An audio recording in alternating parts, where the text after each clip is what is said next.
sepak bola adalah olahraga paling dicintai di Indonesia. Tapi selama puluhan tahun, kepercayaan publik terhadap sistem pertandingan di tanah air telah hancur perlahan. Wasit yang bisa dibeli, skor yang bisa diatur, dan keputusan aneh di lapangan yang seringkali tak masuk akal, semua itu membuat jutaan pecinta bola merasa dikhianati. Jika mafia bola benar-benar disingkirkan, maka hal pertama yang akan pulih adalah kepercayaan. Masyarakat akan kembali memenuhi stadion. Karena tahu pertandingan ditentukan oleh kualitas, bukan suap. Kita akan kembali percaya bahwa kemenangan diraih karena usaha, bukan karena orang dalam. Dan ketika masyarakat kembali percaya, maka semangat nasionalisme melalui olahraga akan bangkit dari tidur panjangnya. Pemain muda tak lagi dikorbankan. Saat ini, banyak pemain muda berbakat dari daerah yang terpaksa menyerah di tengah jalan. Bukan karena kurang kemampuan, tapi karena sistem yang busuk menutup pintu bagi mereka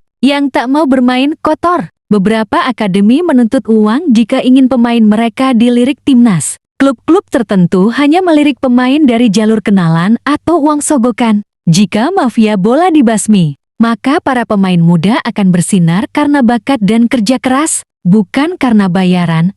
Maka Indonesia tidak hanya akan memiliki satu atau dua pemain yang menonjol, tapi akan melahirkan generasi emas yang siap bersaing di level Asia bahkan dunia. Pemain dari Papua, Aceh, hingga NTT akan punya peluang yang sama. Bukan hanya mereka yang punya jalur ke pusat, klub-klub akan profesional dan mandiri. Selama ini, banyak klub di Indonesia tidak dikelola secara profesional. Bahkan beberapa hanya jadi alat politik, alat bisnis, atau sekadar boneka dari pihak-pihak yang berkepentingan di balik layar. Ketika mafia bola mendominasi, klub pun tak perlu berkompetisi secara sehat, cukup bayar orang yang tepat. Maka mereka bisa naik kasta atau tetap bertahan di liga. Jika mafia dibasmi, maka klub akan dipaksa untuk benar-benar berjuang di lapangan dan di meja manajemen. Mereka harus mengembangkan akademi, mencari sponsor yang nyata seperti Pertamina ataupun Freeport, memperkuat struktur internal,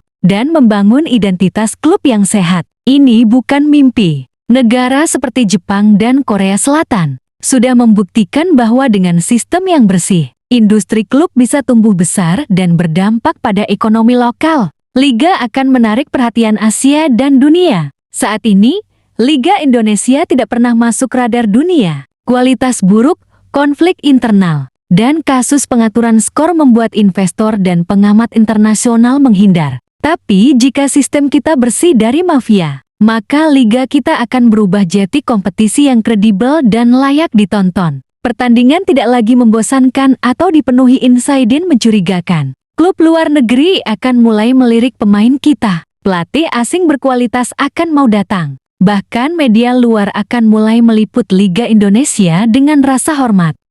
Kita bisa membayangkan, seperti J-League di Jepang, Liga Indonesia bisa menjadi magnet perhatian jika dikelola dengan bersih, jujur, dan terbuka. Wasit dan ofisial akan lebih berintegritas. Dalam sistem yang dikontrol mafia, wasit menjadi alat permainan. Banyak pertandingan yang keputusannya terasa ganjil, bahkan sering terlihat berpihak secara terang-terangan. Namun ketika mafia dibersihkan, maka wasit akan kembali menjalankan tugasnya sebagai penjaga keadilan di lapangan. Pelatihan wasit akan lebih ketat, transparan, dan profesional. Pengawasan publik bisa dibuka lewat teknologi VAR, dan evaluasi dilakukan secara berkala. Hal ini akan menciptakan rasa hormat kepada ofisial. Bukan cemoohan seperti yang sering kita lihat saat ini. Sepak bola adalah permainan yang indah, dan hanya akan tetap indah jika keadilannya dijaga. Tim nasional akan meningkat signifikan.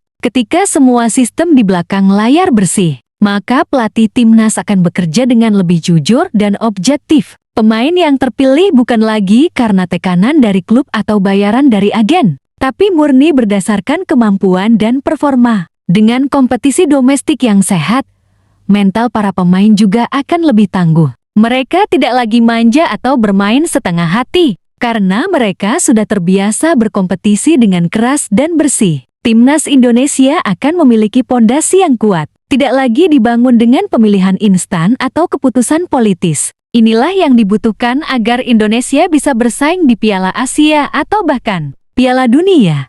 Karena prestasi internasional hanya bisa diraih jika fondasi dalam negeri sehat. Sepak bola akan mendidik karakter bangsa. Sepak bola bukan sekadar permainan. Ia adalah cerminan nilai tentang disiplin, kerjasama, kejujuran, dan perjuangan. Ketika anak-anak tumbuh dalam sistem yang curang, maka mereka akan belajar bahwa curang adalah jalan pintas untuk sukses. Tapi jika mereka tumbuh dalam ekosistem yang jujur dan bersih, maka mereka akan belajar bahwa satu-satunya jalan adalah kerja keras. Sepak bola yang bersih bukan hanya melahirkan pemain bagus, tapi juga melahirkan manusia-manusia berkarakter. Sepak bola Indonesia bisa maju, bakat kita tidak kalah dari negara lain. Tapi sistem kotor di belakang layar adalah musuh utama yang terus menghancurkan harapan. Mafia bola bukan hanya merusak pertandingan, tapi juga meracuni mentalitas bangsa. Jika sepak bola kita bersih, maka harapan akan tumbuh kembali.